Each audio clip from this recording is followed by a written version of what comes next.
Hi friends, doctor Manoj Kumar Kumawat, consultant radiation oncologist. अब अगर अपन basic देखें कैंसर का, तो कैंसर की डेफिनेशन क्या होती है, कैंसर अपन किसे बोल लेंगे। अगर अगर अपन एक लाइन में अगर अपन बोल रहे हैं कैंसर किसे कहते हैं, तो कैंसर होता है कि अनकंट्रोलेबल अबनॉर्मल सेल ग्रोथ। मतलब सेल की ग्रोथ जो अबनॉर्मल है लेकिन कंट्रोल नहीं कर सकते। अपनी बॉडी में ऐसी बहुत सी ग्रोथ होती रहती है जो कंट्रोल में होती है, जैसे कि ब्लड सेल हैं, बनती रहती हैं, टूटती रहती हैं, काम में आती रहती हैं। वैसे अपने हेयर ग्रोथ है, म्यूकोसा की ग्रोथ है, लंग्स की है।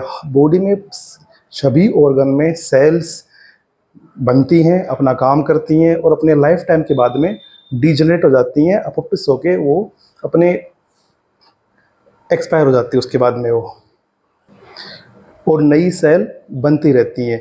ये सारा एक कंट्रोल होता है, कंट्रोल प्रोसेस में होता है। अगर यही प्रोसेस अनकंट्रोल हो जाए और सेल की ग्रोथ एबनॉर्मल हो जाए तो इसे अपन कैंसर बोलेंगे। ये दो टाइप का होता है, बिनाइन, मैलिग्नेंट, अग्रेसिवनेस के अकॉर्डिंग।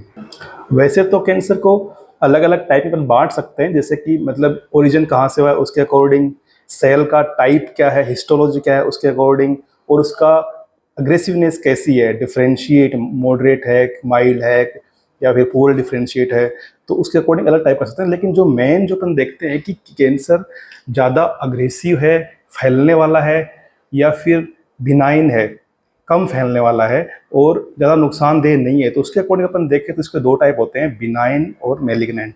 बिनाइन ट्यूमर ऐसे होते हैं जो स्लो ग्रोइंग होते हैं और ज़्यादा नुकसान नहीं करते, और वो उसमें ज़्यादा किसी प्रोसीजर की जरूरत भी नहीं पड़ती, कीमो लेने की जरूरत भी नहीं पड़ती, उससे मरीज को ज़्यादा कोई नुकसान नहीं होता।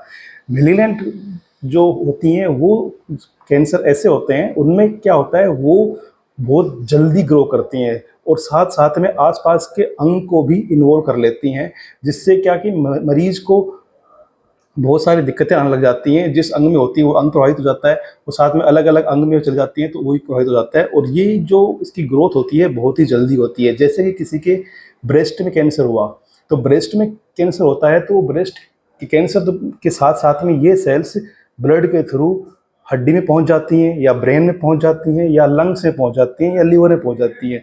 तो ये एक अग्रेसिव टाइप का कैंसर होता है। और वहीं किसी के जैसे लाइपोमा हो गया किसी के, तो ये ट्यूमर्स होते हैं, ये बिनाइन होते हैं, जहाँ होते हैं वहीं रहते हैं, ज़्यादा नुकसान भी नहीं करते, ना दर्द करते हैं। तो अपन अगर चाहें तो इसको निकलवा सकते हैं, या कई बार पेशेंट कई सालों तक इसको लेके भी अपने साथ घूमते रहते हैं, कोई दिक्कत नहीं है उसमें।